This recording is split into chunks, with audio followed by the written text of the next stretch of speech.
Hey guys, welcome back to the Wild Wrestling Channel. I am your host, Seth. I know that I've been gone for like a week. It's been busy with school, and I haven't really had any video ideas pop up. But now, I'm back here with a new video. And in today's video, I want to talk about I want to backtrack all the way to like 2020, right when COVID hit. And I know there's a lot of what ifs that could have happened there, but my biggest one is I'm going to go over what I think should have happened at NXT Takeover Tampa. Now, a lot of people forget about this, but when Tampa was going to be the host of WrestleMania, Takeover Tampa was already scheduled for a show, and they were already planning a bunch for it until the show got cut. But I'm going to dive into it and explain what I think personally would have happened at the show based on what was happening at NXT at the time. Play the intro.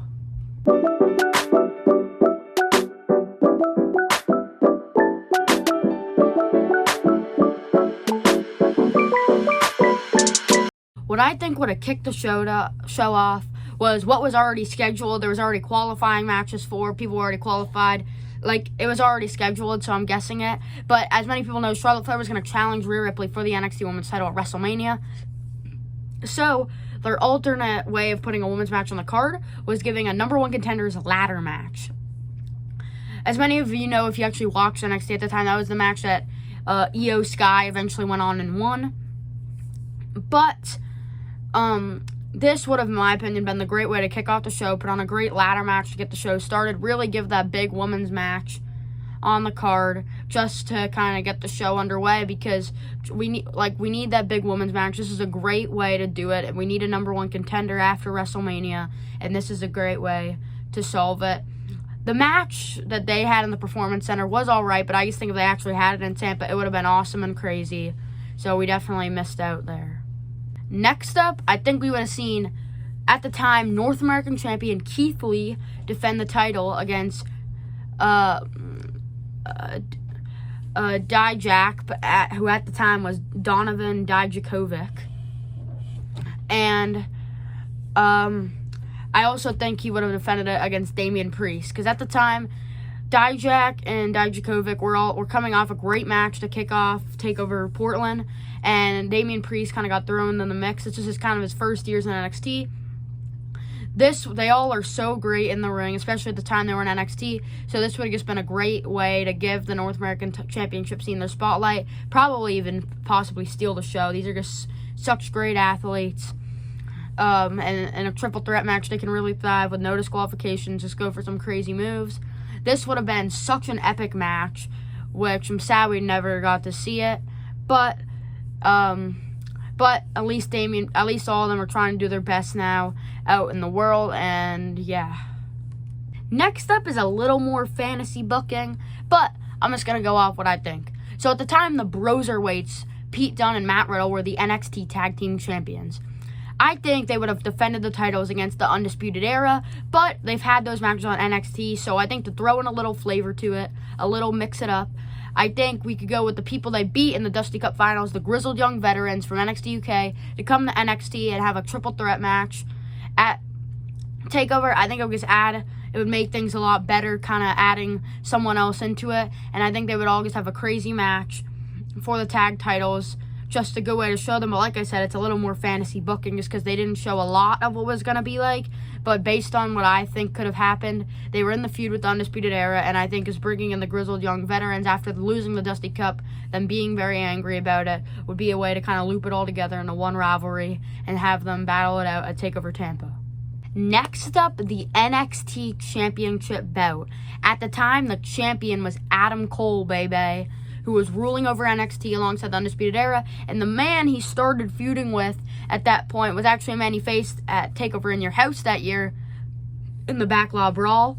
But I think based on the feud, I think they were originally intending it to happen at TakeOver Tampa, and that man is Velveteen Dream.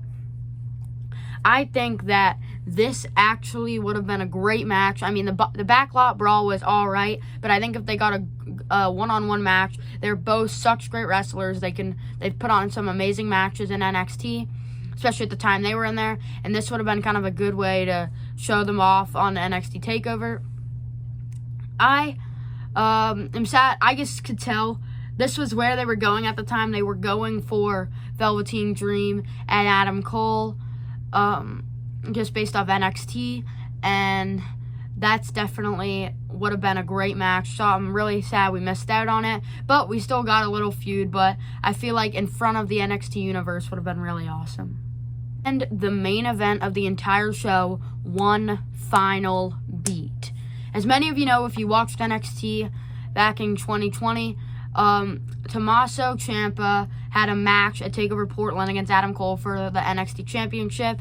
Johnny Gargano ended up costing him. After all these years, he finally got that get back on Tommaso Ciampa, turned heel, and they ended up having one final beat in the Performance Center, not out in the arena, like a cinematic match, kind of in the back, in a ring out back. Triple H was in that whole package. It was such a good match, and all he just said is, you got to settle this yourself. And I don't know if they would do another unsanctioned match, because they already had their feud, but I feel like something crazy here, maybe like an asylum or something, just something. I don't even care what the stipulation would have been, because we needed something there to really end off the feud. And I think that's where we would have gotten it. Like back in New Orleans in 2018, the main event of it, to end off this whole feud. I think this is really, I don't think we would have gotten another three. Like, I think no 3 matches after this. I think there would have been, this is it. And I think based on, if we actually look at the timeline, I think possibly if nothing ever happened and they still had the draft or the Superstar Shakeup, whatever it was at the time, because I can't remember the order, I think they possibly could have gone up to the main roster, like, really quickly and really start challenging there. I think that's the part we really have to look at this, is that it really affected NXT too, because it messed up a lot of these feuds we wanted to me. Because I think now, if we look back at it, if things were all still on that momentum ride before COVID, I think we really could have seen them get, one of them or both of them get called up to the main roster, because they had spent so much time in NXT.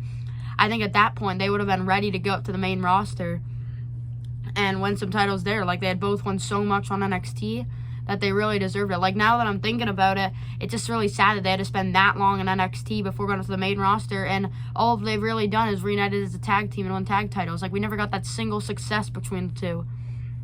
We're still looking for it here, but I think that would have been the perfect main event to end off NXT TakeOver Tampa in 2020. Thank you guys so much for watching. Make sure to like and subscribe. Comment down below if you enjoyed this video, and turn on that bell so you get notified whenever I upload a brand new video. And I just recognized that this is actually a perfect time to make this video, because Battleground for NXT just happened in Tampa. So I'm happy that that all links together. But I'll see you guys in the next one. Bye, guys.